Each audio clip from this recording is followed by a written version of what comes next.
വിശുദ്ധ പൗലോസ്ലീഹ കൊരിന്തോസുകാർക്കെഴുതിയ 2-ാം ലേഖനം 12-ാം അധ്യായം 14 മുതൽ 21 വരെയുള്ള തിരുവചനങ്ങൾ. ഇതാ, ഞാൻ 3-ാം പ്രാവശ്യം നിങ്ങളെ സന്ദർശിക്കാൻ തയ്യാറായിരിക്കുന്നു. തീർച്ചയായും ഞാൻ നിങ്ങൾക്കൊരു ഭാരമായിരിക്കുകയില്ല.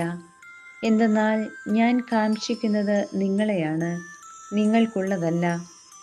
മക്കൾ മാതാപിതാക്കന്മാർക്ക് വേണ്ടിയല്ല സമ്പാദിക്കേണ്ടത്, മറിച്ച് മാതാപിതാക്കന്മാർ മക്കൾക്കു വേണ്ടിയാണ്.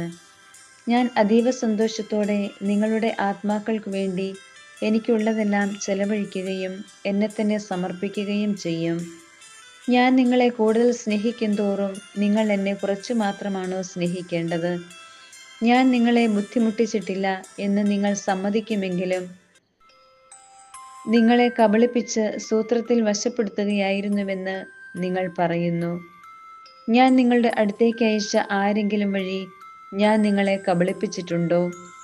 തീത്തോസ് പോകണമെന്ന് ഞാൻ നിർബന്ധിച്ചു. അവൻ്റെ കൂടെ ആ സഹോദരനെയും അയച്ചു. തീത്തോസ് നിങ്ങളെ കബളിപ്പിച്ചില്ലല്ലോ. ഒരേ ആത്മാവിലല്ലേ ഞങ്ങൾ പ്രവർത്തിച്ചത്, ഒരേ പാതയിലല്ലേ ഞങ്ങൾ നടന്നത്. ഞങ്ങൾ നിങ്ങളുടെ മുമ്പിൽ ഞങ്ങളെ തന്നെ ന്യായീകരിക്കുകയായിരുന്നുവെന്നാണോ ഇത്രയും കാലം നിങ്ങൾ വിചാരിച്ചിരുന്നത്? പ്രിയപ്പെട്ടവരെ, ഞങ്ങൾ യഥാർത്ഥത്തിൽ നിങ്ങളുടെ അഭ്യുന്നതിക്ക് വേണ്ടി ദൈവസമക്ഷം സമസ്തവും ക്രിസ്തുവിലാണ് പ്രസംഗിച്ചിരുന്നത്. ഒരുപക്ഷെ ഞാൻ വരുമ്പോൾ ഞാൻ ആഗ്രഹിക്കുന്ന നിലയിൽ നിങ്ങളെയും നിങ്ങൾ ആഗ്രഹിക്കുന്ന നിലയിൽ എന്നെയും കാണാതിരിക്കുമോ എന്ന് ഞാൻ ഭയപ്പെടുന്നു. കലഹവും അസൂയയും കോപവും മാത്സര്യവും അപവാദവും പരദൂഷണവും അഹന്തയും അസ്വസ്ഥതയും ആയിരിക്കുമോ കണ്ടെത്തുന്നത്? ഞാൻ വീണ്ടും നിങ്ങളുടെ അടുക്കൽ വരുമ്പോൾ എൻ്റെ ദൈവം എന്നെ നിങ്ങളുടെ മുമ്പിൽ എളിമപ്പെടുത്തുമോ എന്ന് എനിക്ക് ഭയമുണ്ട്. നേരത്തെ പാപം ചെയ്തവരും എന്നാൽ തങ്ങളുടെ അശുദ്ധിയെക്കുറിച്ചും വ്യഭിചാരത്തെക്കുറിച്ചും വിഷയാസക്തിയെക്കുറിച്ചും പശ്ചാത്തപിക്കാത്തവരുമായ അനേകരെ ഓർത്ത് വിലപിക്കേണ്ടി വരുമോ എന്ന് ഞാൻ ഭയപ്പെടുന്നു. നമ്മുടെ കർത്താവായ മിശിഹായ്ക്ക് സ്തുതി. വിശുദ്ധ ലൂക്കാ എഴുതിയ സുവിശേഷം 16-ാം അധ്യായം 19 മുതൽ 31 വരെയുള്ള വാക്യങ്ങൾ. ഒരു ധനവാൻ ഉണ്ടായിരുന്നു. അവൻ ചെമന്ന പട്ടും മൃദുല വസ്ത്രങ്ങളും ധരിക്കുകയും എന്ന് സുഭിക്ഷമായി ഭക്ഷിച്ച് ആനന്ദിക്കുകയും ചെയ്തിരുന്നു. അവൻ്റെ പടിവാതിൽക്കൽ ലാസർ എന്നൊരു ദരിദ്രൻ കിടന്നിരുന്നു. അവൻ്റെ ശരീരം വ്രണങ്ങൾ കൊണ്ട് നിറഞ്ഞിരുന്നു. ധനവാന്റെ മേശയിൽ നിന്ന് വീണിരുന്നവ കൊണ്ട് വിശപ്പടക്കാൻ അവൻ ആഗ്രഹിച്ചു.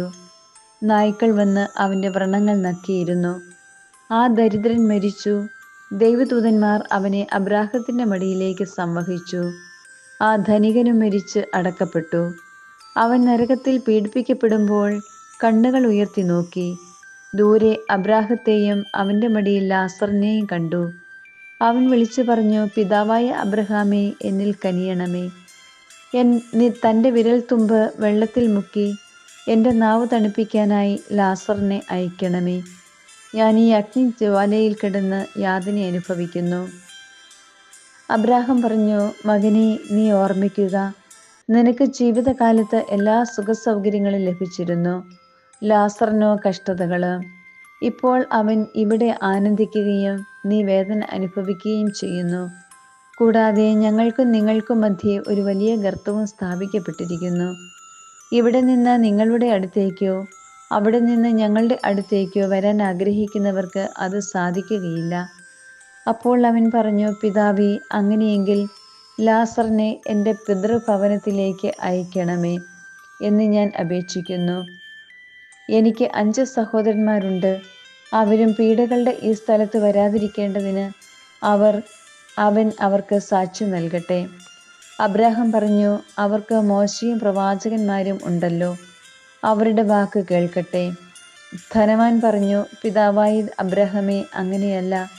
മരിച്ചവരിൽ ഒരുവൻ ചെന്ന് പറഞ്ഞാൽ അവർ അനുതപിക്കും. അബ്രാഹാം അവനോട് പറഞ്ഞു, മോശയും പ്രവാചകന്മാരും പറയുന്നത് അവർ കേൾക്കുന്നില്ലെങ്കിൽ മരിച്ചവരിൽ നിന്ന് ഒരുവൻ ഉയർത്താലും അവർക്ക് ബോധ്യമാവുകയില്ല. നമ്മുടെ കർത്താവായ മിശിഹായ്ക്ക് സ്തുതി.